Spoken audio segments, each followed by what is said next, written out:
तो paper leak को लेकर लोकसभा में बिल पेश किया जाएगा और सोमवार को संसद में यह बिल पेश होगा। केंद्रीय मंत्री जितेंद्र सिंह यह बिल पेश करेंगे। मोदी कैबिनेट की मीटिंग में इसको मंजूरी मिल चुकी है और अब सोमवार को यह बिल लोकसभा में पेश किया जाएगा।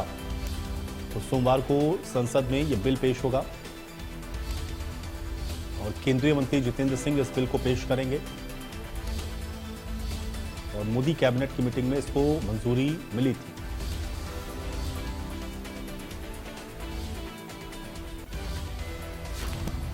खबर है पानीपत से। केंद्रीय मंत्री मनोहर लाल ने दिया है बयान। धर्मेंद्र प्रधान के इस्तीफे पर मनोहर लाल का बयान आया। युवाओं को ध्यान में रखते हुए इस्तीफा हुआ है। आज की जनरेशन आने वाला भविष्य है, ये बात मनोहर लाल ने कही है।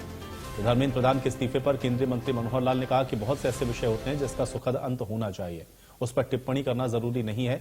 युवाओं को ध्यान में रखते हुए, उनकी महत्वाकांक्षाओं को ध्यान में रखते हुए धर्मेंद्र प्रधान ने इस्तीफा दिया है, क्योंकि आज की जनरेशन आने वाला भविष्य है। युवाओं को ध्यान में रखते हुए धर्मेंद्र प्रधान ने इस्तीफा दिया है। मैं उनकी तारीफ करता हूं। आगे उनकी बातचीत को ध्यान में रखते हुए अगर इस प्रकार का काम किया गया है तो वो सराहनीय है।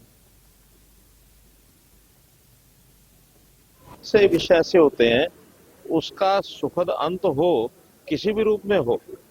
अब उसमें कोई टिप्पणी करना आवश्यक नहीं है कि क्या होना चाहिए था, क्या नहीं होना चाहिए था, लेकिन युवाओं की जो एक महत्ता है वो हम सबको ध्यान रखनी होती है कि युवा समाज में किसी प्रकार का ऐसा कोई गलत विषय, गलत संदेश न जाए।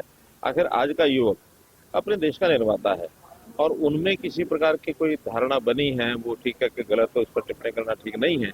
लेकिन उनके आगे उनकी बातचीत को ध्यान में रखते हुए अगर धर्मेंद्र प्रधान जी ने इस प्रकार का काम किया तो मैं उनकी सराहना करता हूँ कि उन्होंने मौके को बहाल करके और इन सारी बातों को ठीक रखने के लिए ये सब किया है। और अच्छा काम है, अच्छी बात है, लेकिन इसमें से कोई ऐसा विषय नहीं निकालना चाहिए कि क्या ठीक है, क्या गलत है, ऐसा नहीं।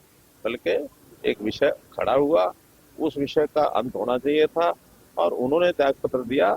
एक उनकी मांग के हिसाब से इसको कोई किसी हार जीत के नाते से नहीं देखना चाहिए, लेकिन समस्या का हल करने के लिए